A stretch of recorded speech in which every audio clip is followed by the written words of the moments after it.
On accueille l'ambassadeur, on applaudit s'il vous plaît.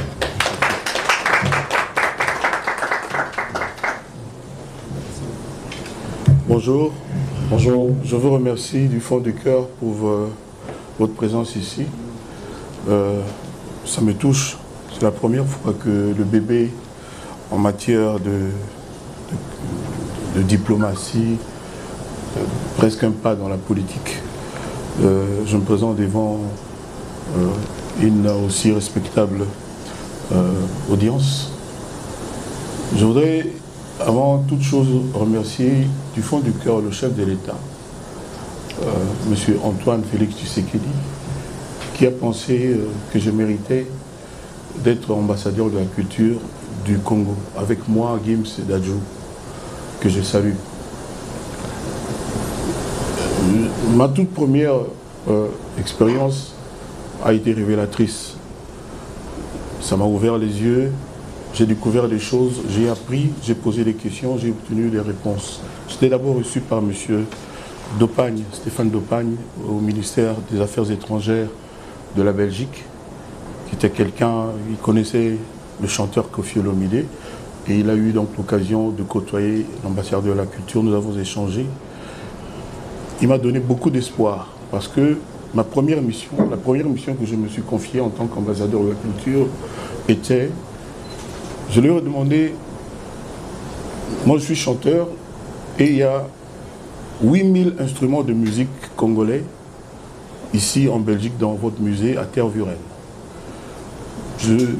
J'ai des questions dans le désordre qui vont dans tout le sens, et j'aurais aimé savoir pourquoi c'est si important pour la Belgique de détenir ces instruments de musique. Pourquoi est-ce que... Parce qu'il lui connaissait déjà mon programme, j'avais fait une conférence de presse à Kinshasa, cela ne vous a pas échappé. J'avais expliqué les quelques 5 missions que je me suis confiées pour la première année de mon, je dirais ça comme ça, mandat.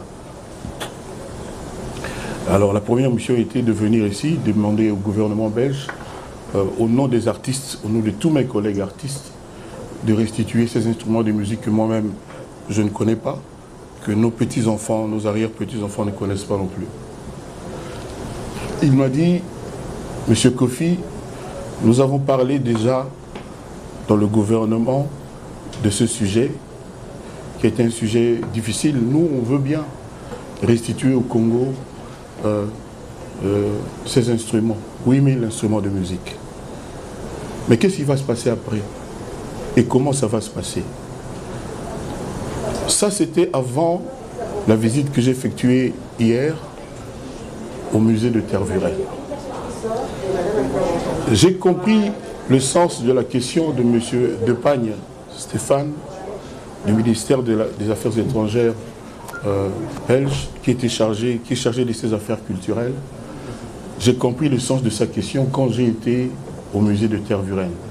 Je ne sais pas si vous avez déjà eu, vous, l'occasion de faire un tour par là. J'avais la chair de poule, j'avais la gorge serrée, et j'ai vu l'ampleur et l'immensité de la chose.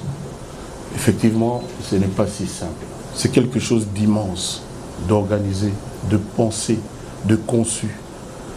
Et défaire cela n'est pas aussi évident. Donc j'ai regardé, il y a des instruments dont je n'avais même pas entendu parler, ni vous, que je n'avais jamais vu, des choses extraordinaires.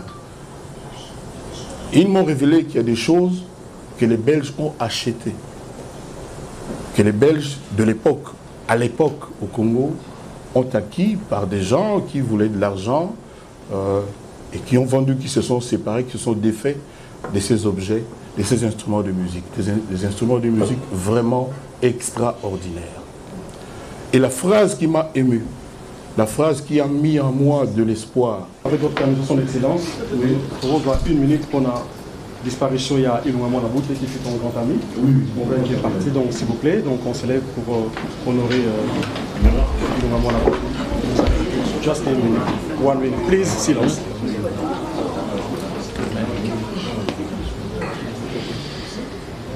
Dans le silence,